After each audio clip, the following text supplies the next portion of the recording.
View सीधा पहाड़ से मेरे पीछे देखोगे तो सारा का सारा व्यू मनसा देवी का है। मनसा देवी चंडी देवी यहाँ पे बिल्कुल क्लियर दिखाई देती है। और रात में तो मतलब मैं कभी शो करूँगा, रात में तो ऐसा व्यू रहता है कि बिल्कुल A1 यहाँ से मतलब ऐसा फील हो जाता है कि तुम यहाँ पे खड़े हो, तुम्हें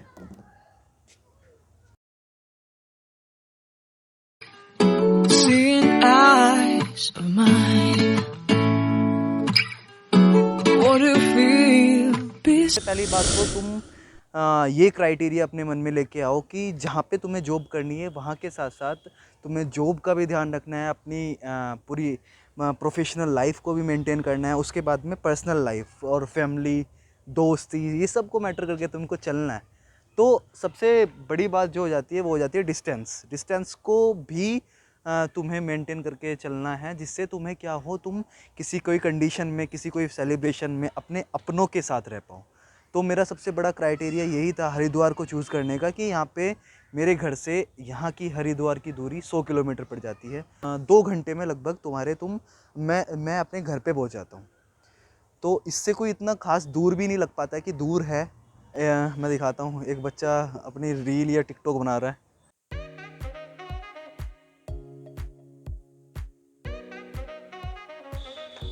बच्चों का सही चालू है। अभी रिसेंटली जाने मेरी जाने मन बचपन का प्यार वो वायरल भी हुआ। उस लोंडे को एक दिन में ही इतनी हाइप मिल गई। चलो अच्छा भी है यार, चलता है, चालू है, लेकिन फिर भी थोड़ा मेंटेन करो कि थोड़ा डिस्टेंस मेंटेन रहे, बच्चों को मोबाइल थोड़ी एज डिफरेंस रहे तभी हाथ में दो। उससे क्या है, उससे बहुत सारी चीज़ों पे इम्पैक्ट पड़ जाता है। मैं खुद की बताऊँ, मैंने पहला मोबाइल 10th में लिया था, वो भी बाबा जी को 1000 बहाने बताने के बाद मेरे को ये प्रोजेक्ट करना है, वो प्रोजेक्ट करना है। और बाबा जी तो हमारे सीधे थे, जो मेरे झांसे में आ ही गए। मम्मी को तो पता था कि लौंडे को कोई प्रोजेक्ट नहीं करना, लौंडे को पूरे दिन लीड लगा के गाने सुनने हैं, या फिर डांस का शौक है अपने आप को तो फिर या फिर डांस करेगा।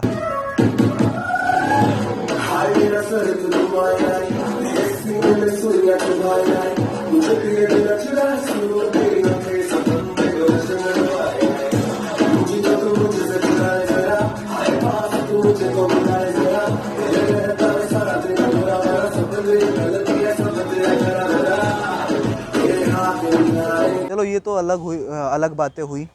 तो दूसरी चीज़ मैं क्या बता रहा था, दूसरी चीज़ मैं बता रहा था मतलब एक कन्फ्यूज़न बहुत बड़ा आज के टाइम में यूथ के मन में है। मैं कॉर्पोरेट सेक्टर ज्वाइन करूं, उसमें मैं देखूं चीज़ों को कि वो मेरे लिए सूटेबल है या नहीं, मतलब this is suitable for me और नॉट। मतलब अपना एक कोर्स कंप्लीट हुआ, अपना एक डिग्री कंप्लीट हुआ। Let me tell you guys, अभी इतना सेटअप स्ट्रॉन्ग भी नहीं है। मैंने एक टंकी पे रख के पूरा मोबाइल को टंकी पे रखा हुआ, और मैं जो भी वीडियो शूट कर रहा हूँ वो रिस्क पे ही कर रहा हूँ। यहाँ पे भी रिस्क है, बस अब कुछ नहीं है, लेकिन रिस्क उठाना ही पड़ता है। थोड़ा सा रिस्क उठाऊंगा तो शायद कुछ अच्छा इन्हेंस हो।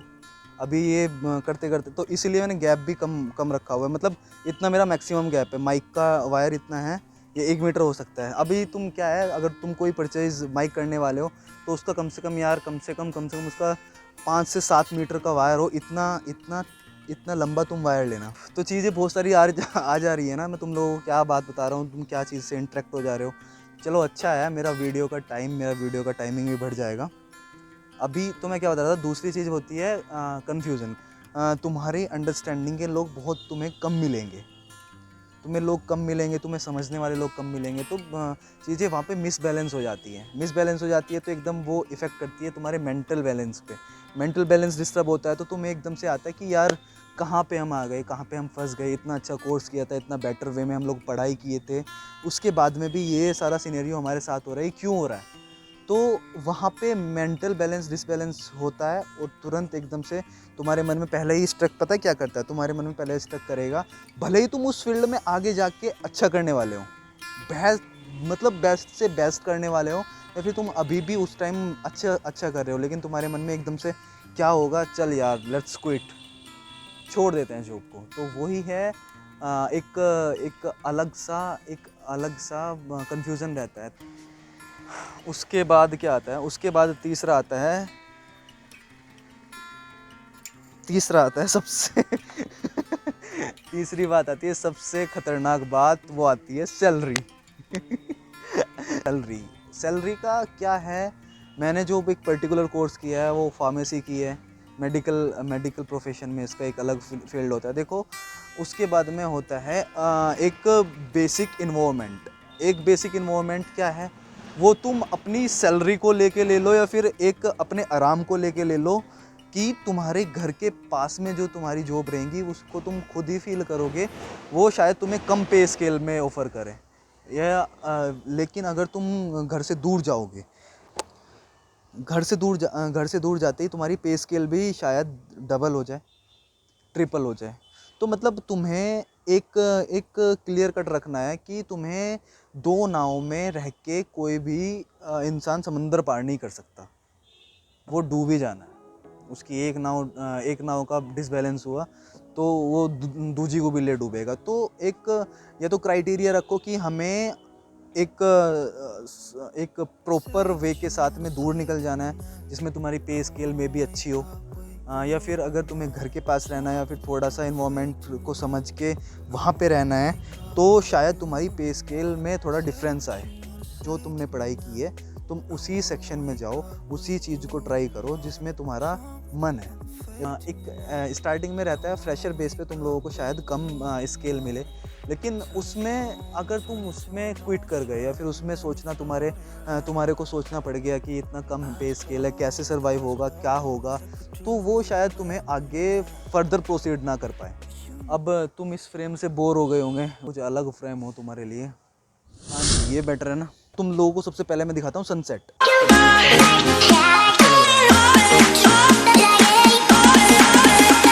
लास्ट में बात आती है करियर ग्रोथ की। मतलब तुम छोटे छोटे गोल को छोटे छोटे टाइमिंग में पूरा करना सीखो। मतलब कोई बड़ा गोल इस्टेब्लिश्ड मत करो। तुमने पहले ही जॉब की स्टार्टिंग की या फिर पहले ही किसी चीज़ की स्टार्टिंग की, तुम उसी से एक्सपेक्ट करने लग जाओ कि तुम बहुत बड़ा अचीव कर लोगे किसी एक स्पेसिफाइड टाइम पीरियड में, 1 महीने में, 2 महीने में, 10 साल में, 20 साल में। ऐसा कुछ नहीं है। एक छोटा छोटा गोल लो, उसको अचीव करो और उस पे मेहनत करो, उसको पूरा करने पे मेहनत करो। कोई भी चीज़ है, कोई भी ग्रोथ है, वो एकदम से नहीं मिलती है।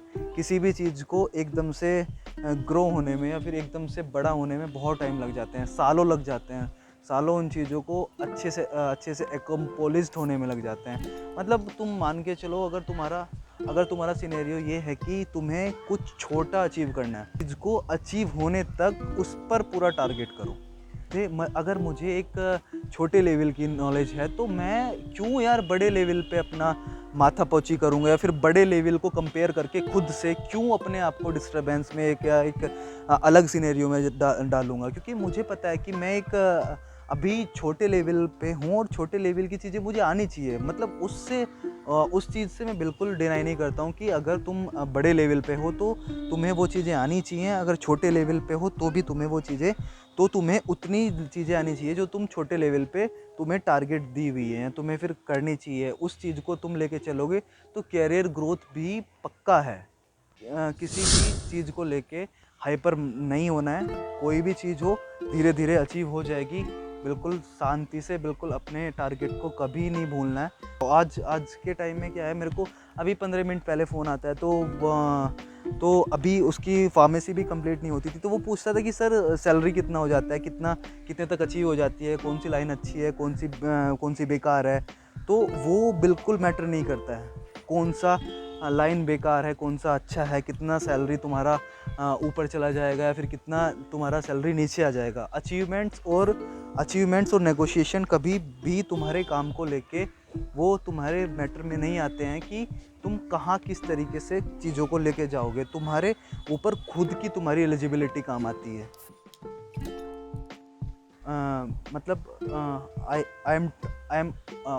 M everyday I am at I am ओह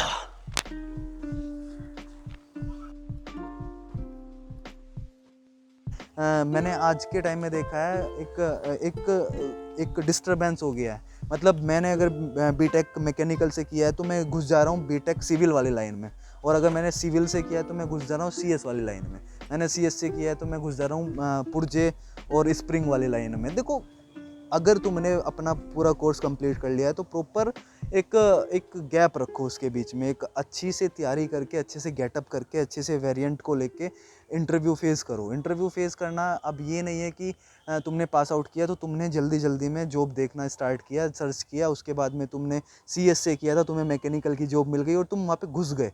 अब तुम घुस तो जाओगे, शायद पे स्केल भी अच्छा हो जाए, लेकिन एक सेटिस्फेक्शन नहीं मिलेगा वहाँ पे, तुम नहीं कर पाओगे, सर्वाइव नहीं कर पाओगे। और फिर उसके बाद में तुम सीएस में अच्छा करने वाले होते, तुम घुस गए मैकेनिकल में, तो तुम मैकेनिकल की भी एक सीट को ले डूबोगे, और सीएस में तो तुमने कुछ किया ही नहीं है तो तुमने सीएस को भी वहाँ से क्विट कर दोगे, तो तुम एक डिस्टर्बेंस फेज में आ जाओगे।